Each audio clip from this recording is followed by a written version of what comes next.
Hello everyone, welcome to DP Astrology. If you are new to my channel, please like, share, and subscribe. And if you want personal readings and consultations from me, please check out the email address given in the description box. And आप अपने comment से भी आप मुझे बता सकते हैं आपको कौन से टॉपिक पर वीडियो देखने हैं, कौन से टॉपिक को मैं कवर करूँ, so that I will make the content related to that. And आप अपने क्वेश्चंस या फिर ओपिनियंस भी पोस्ट कर सकते हो कमेंट में। I will try to reply on each and everyone's comment. आज के वीडियो में हम देखेंगे कि सेवेंथ हाउस से हमें क्या पता चलता है। Like we will decode the seventh house. Seventh house की एनर्जी हमें क्या बताती है।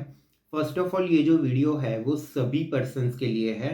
आपका सेवेंथ हाउस में कौन से भी साइन फॉल हो रही है, आपका असेंडेंट कोई भी है, सेवेंथ हाउस में कोई भी प्लैनेट बैठा है, या फिर किसी भी प्लैनेट के एस्पेक्ट आपके सेवेंथ हाउस पर, ये वीडियो आप सभी के लिए है। इस वीडियो में हम देखेंगे कि कॉमनली सभी के लिए सेवेंथ हाउस की एनर्जी क्या बता रही है। सेवेंथ हाउस में जो भी काल पुरुष की कुंडली में साइन फॉल हो रही है या बाकी सारे प्लैनेट्स की उसके अंदर जो एनर्जी है उसको हम कैसे डिकोड कर सकते हैं, और इसको हम रिलेट करेंगे कि हमारी मैरिज लाइफ में एक्चुअली हमको क्या करना चाहिए। मैरिज लाइफ में हमको एक्चुअली क्या नहीं करना चाहिए, and to have an excellent ideal marriage life, what we can implement from this analysis. तो हम ये पूरा देखेंगे। सो यहाँ पर सेवेंथ हाउस में first of all Libra sign fall होती है काल पुरुष की कुंडली में, और यहाँ पर लिब्रा साइन में सेवेंथ हाउस में सन है वो डेबिलिटेट होता है। अभी इसका क्या मीनिंग है, तो इससे हम इंटरप्रेट कर सकते हैं कि सन हमारी अथॉरिटी को दिखाता है, हमारे पावर को दिखाता है, हमारे कंट्रोलिंग नेचर को दिखाता है। सो यहाँ पर सन आके डेबिलिटेट हो रहा है सेवेंथ हाउस में लिब्रा साइन में। तो ये दिखा रहा है कि सेवेंथ हाउस में मतलब मैरिज में हमको हमारी अथॉरिटी दिखाने की ज़रूरत नहीं है, हमारा कंट्रोलिंग नेचर दिखाने की ज़रूरत नहीं है, वहाँ हमारा पावर शोकेस करने की ज़रूरत नहीं है। We should not like someone who is continuously giving the orders और जो डोमिनेट कर रहा है। ऐसी एनर्जीज यहाँ पर ज़रूरी नहीं है, इसी वजह से यहाँ पर सन डेबिलिटेट हो जाता है। अगर ये सारी एनर्जीज आ रही है, मतलब ऐसे सारे ट्रेड्स आपको देखने मिल रहे हैं मैरिज लाइफ में, तो यू ऑब्वियसली नो कि मैरिज लाइफ में प्रॉब्लम्स आएंगी ही आएंगी। क्योंकि अगर कोई डोमिनेट कर रहा है, कोई कंट्रोल कर रहा है, कोई सिर्फ ऑर्डर देना जानता है कि मुझे सिर्फ ये चीज़ें चाहिए है, उनके अकॉर्डिंग सारी चीज़ें होनी चाहिए, तो ये नेचर से मैरिज लाइफ में काफ़ी सारे प्रॉब्लम्स आने लगेंगे। एंड ये सारे जो प्रॉब्लम्स है उसको टैकल करने के एक अच्छा तरीका है कि आप सन के एनर्जी को डाउन कर दीजिए। आपकी जो भी सन से रिलेटेड पर्सनालिटी है उसको आप कम रखिए मैरिज लाइफ में एटलीस्ट, तो आपको देखने मिलेगा कि काफ़ी ज़्यादा हेल्प मिल रही है। एंड यहाँ पर अगर हम देखें सेवेंथ हाउस में लिब्रा साइन में, तो सैटर्न है वो एग्जॉल्ट हो रहा है। मतलब ये क्या दिखा रहा है अभी, तो सैटर्न दिखाता है सैक्रिफाइसेस, सैटर्न दिखाता है योर ड्यूटीज, योर रिस्पॉन्सिबिलिटीज। तो सैटर्न यहाँ पर एग्जॉल्टेड क्यों हो रहा है, यहाँ पर सैटर्न की एनर्जी जो सेक्रीफाइस को दिखा रही है वो सबसे ज़्यादा ज़रूरी है मैरिज लाइफ में।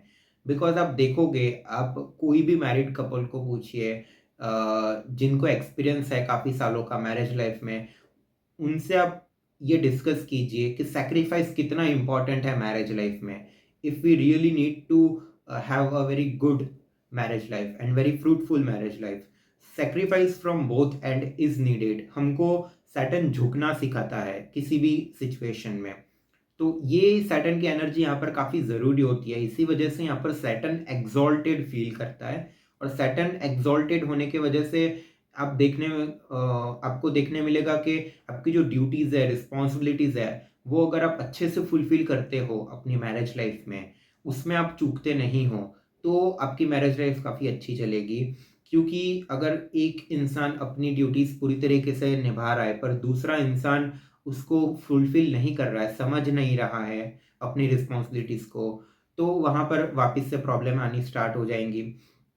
सैटर्न ग्राउंडेड होना सिखाता है, मतलब इतना झुकना कि खुद में कोई ईगो या फिर सेल्फ एस्टीम नहीं हो। इस तरीके का सैटर्न की एनर्जी होती है। तो ये ज़्यादा ज़रूरी होती है मैरिज लाइफ में। बिकॉज़ हम एग्ज़ाम्पल लें, अगर किसी को एक जगह ट्रैवल करने जाना है, सपोज़ किसी को पिज़्ज़ा खाने जाना है और किसी को जाना है कोई और क्यूज़ीन खाने। तो हम देखेंगे कि हस्बैंड वाइफ में अगर ये डिबेट आ रही है कि मतलब डिफरेंस ऑफ ओपिनियन आ रहा है कोई जगह पर जहाँ पर म्यूचुअली डिसीजन लेना है, तो वहाँ पर किसी एक को तो सैक्रिफाइस करना ही पड़ेगा। अगर यहाँ पर सैक्रिफाइस नहीं होता है तो आपको प्रॉब्लम देखने मिलेगा ही, जो सैटर्न दिखा रहा है कि यहाँ पर आपको सैक्रिफाइस करना है। एंड दैट्स व्हाई सैटर्न यहाँ पर एक्सॉल्ट होता है। अगर सन की एनर्जी हम यहाँ पे लेके आ रहे हैं, हम ईगो लेके आ रहे हैं, हम अड़े रहते हैं, नहीं मुझे तो यही चीज़ करनी है बिकॉज आई लाइक दैट, तो यहाँ पर फिर प्रॉब्लम्स आनी स्टार्ट हो जाएगी। इसी वजह से आप देखोगे ऐसी कई सारी छोटी छोटी बातें होती है डेली रूटीन में, मैरिज लाइफ में, जहाँ पर हमको सेक्रीफाइसेस करने पड़ते हैं टू सम एक्सटेंट। और यहाँ पर वीनस दिखाता है कि हम डिप्लोमेसी कैसे लेके आ सकते हैं मैरिज लाइफ में।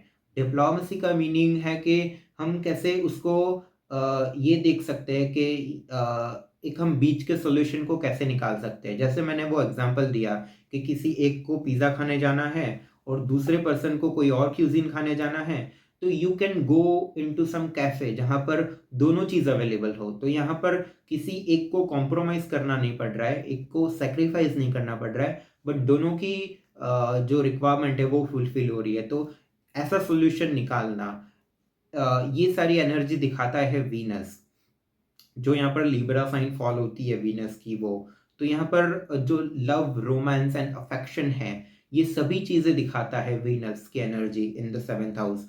अगर आप काफी सेल्फलेस लव लाते हो या फिर कंपेनियनशिप अच्छी बनाए रखते हो, तो आपको काफी ज्यादा अच्छी मैरिज लाइफ देखने मिलेगी। बिकॉज यहाँ पर वीनस वाइटालिटी को भी शो करता है, जो हम शुक्र धातु के साथ वीनस को जोड़ के देखते हैं, तो वो हमारी वाइटालिटी को भी दिखाता है, हमारी इंटीमेसी को दिखाता है। तो ये सारी चीज़ें मैरिज में इम्पॉर्टेंट है, इसका भी पार्ट उतना ही इम्पॉर्टेंट है। और ये जो लिब्रा साइन है स्पेसिफिकली, तो ये दिखाती है बैलेंस को। मतलब ये सारी चीज़ें, जो भी चीज़ें हैं, ये सारी चीज़ें बैलेंस में होनी चाहिए।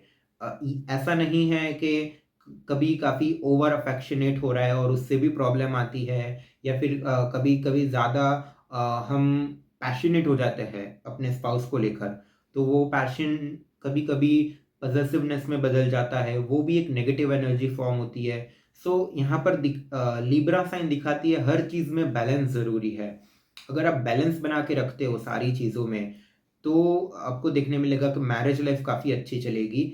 लाइक यहाँ पर बैलेंस आपके पर्सनल लाइफ या प्रोफेशनल लाइफ में हो सकता है, बैलेंस आपके स्पाउस में और आपके फैमिलीज में हो सकता है, आपके कोई घर के अंदर कुछ डिसीजंस लेने हैं, या फिर पर्सनली आपको एज अ हस्बैंड वाइफ कुछ म्यूचुअली डिसीजन लेने हैं, तो उसमें आप कितना बैलेंस रख रहे हो, कितने हद तक आप दोनों की प्रायोरिटीज को सुन रहे हो, कितने हद तक आप दोनों के ओपिनियंस को एक्नॉलेज कर रहे हो।